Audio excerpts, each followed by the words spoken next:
Susno Duaji curiga sosok ini pembunuh sebenarnya Vina Cirebon, bukan Peggy Setiawan.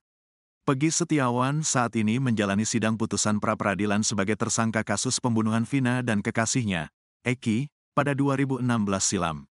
Putusannya akan digelar pada Senin, tanggal 8 Juli tahun 2024, mendatang. Namun demikian muncul banyak kecurigaan Peggy Setiawan bukanlah pembunuh sebenarnya Vina dan kekasihnya.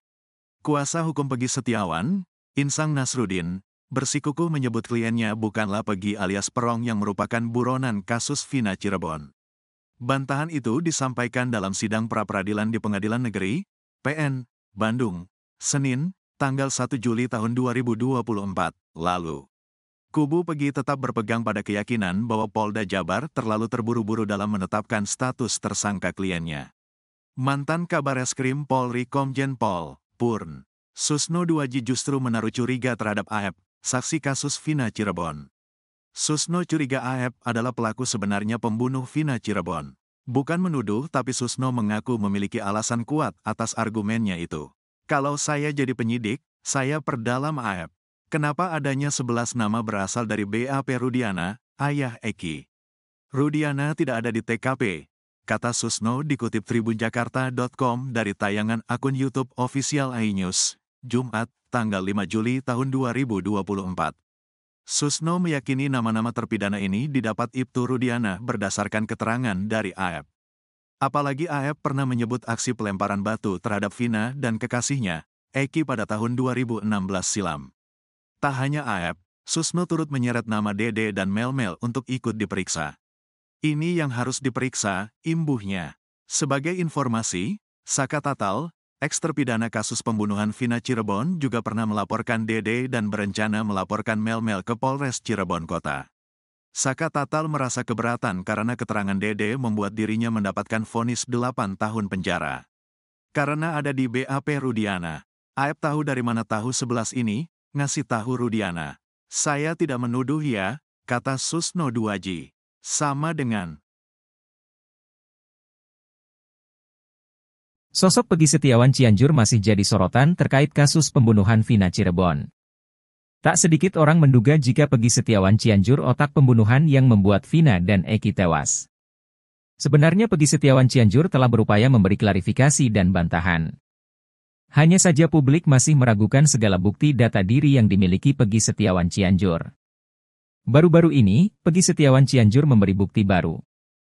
Tak tanggung-tanggung, Peggy Setiawan Cianjur menghadirkan langsung ibu kandungnya yang bernama Elisna. Adapun alasan Peggy Setiawan Cianjur memperkenalkan ibu kandungnya itu untuk membuktikan jika dia bukan anak Wahyu Ciptaningsih seperti yang dituduhkan. Sementara itu, Widya, pemerhati kasus Vina Cirebon kembali memberi pernyataan mengejutkan. Widya, di media sosial membongkar siapa sosok Elisna. Sosok Elisna disebutnya sebagai orang yang memiliki kedekatan dengan Bupati Cirebon. Elis, kalau Anda mau tahu, di foto pernikahan dalam keluarga Bupati itu ada. Dia sangat nempel sama mantu. Itulah orang yang dijadikan ibu angkat Peggy Setiawan, ungkapnya. Cecep bukan ayah kandungnya, karena ada masalah dengan Vina, jadi Peggy buru-buru dialihkan identitasnya ke Pak Cecep, tambahnya.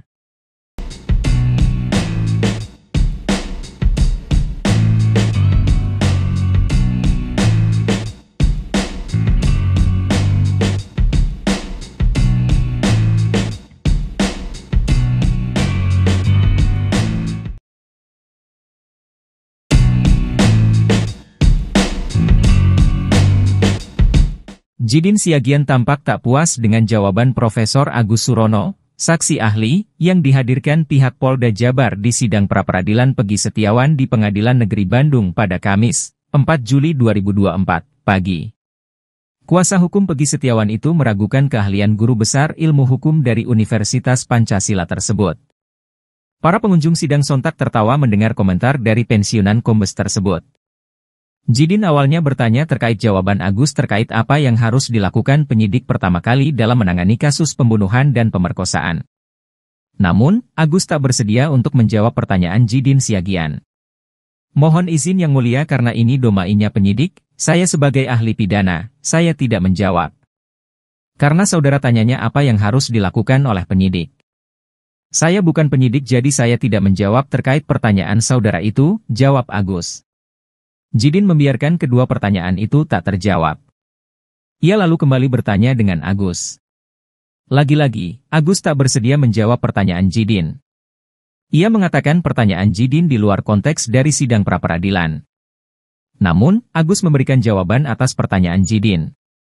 Jidin pun meragukan keahlian saksi ahli tersebut.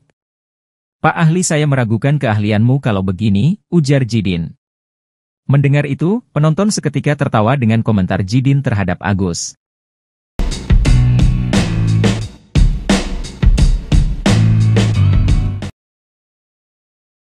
Akun Facebook Pegi ternyata bisa dijadikan alat bukti kuat oleh Polda Jawa Barat untuk menetapkan Pegi Setiawan sebagai tersangka.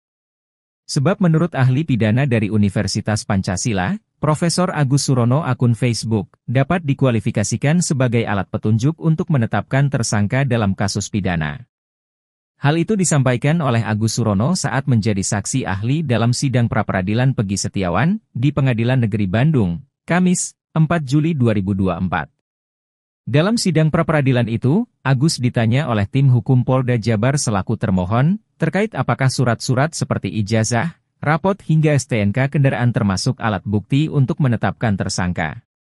Kualifikasi surat itu tentu ada di dalam pasal 187 KUHP dan ada beberapa dalam huruf A, huruf B dan huruf C, ujar Agus. Polda Jabar kemudian menanyakan kepada saksi ahli, soal surat permintaan grasi kepada Presiden dari para terpidana kasus pembunuhan Vina dan Rizky di Cirebon pada 2016. Dalam surat tersebut, termohon menyatakan bahwa para terpidana telah menyadari sepenuhnya perbuatannya salah dan menyesal akibat dari perbuatannya itu. Terkait dengan yang surat jawaban dari Presiden yang berisi penolakan itu masuk dalam 187 huruf B-nya, ucapnya. Selain soal surat, termohon juga menanyakan soal akun media sosial Facebook yang dijadikan alat bukti oleh penyidik dalam menetapkan Pegi sebagai tersangka. Jadi memang akun Facebook itu bisa saja dikualifikasi sebagaimana alat bukti, namun tidak masuk dalam kategori surat. Tapi ini bisa dijadikan sebagai petunjuk meskipun nanti akan dikonfirmasi lagi dalam pemeriksaan pokok perkara, jawab Agus. Kemudian akun Facebook itu nanti terkonfirmasi atau terverifikasi oleh ahli yang berkaitan dengan digital forensik misalkan, maka itu bisa saja sebagai dokumen atau informasi yang sifatnya elektronik dan bisa dikualifikasi sebagai alat bukti, tambahnya. Ex-Wakapolri, Komjen Pol Purnawirawan Oegroseno menilai tidak ada korelasi antara alat bukti berupa ijazah milik Pegi Setiawan dengan keterlibatannya dalam kasus pembunuhan Vina dan Eki. Penetapan daftar pencarian orang, DPO, dengan yang dilakukan penyidik pun dinilai janggal oleh Oegroseno.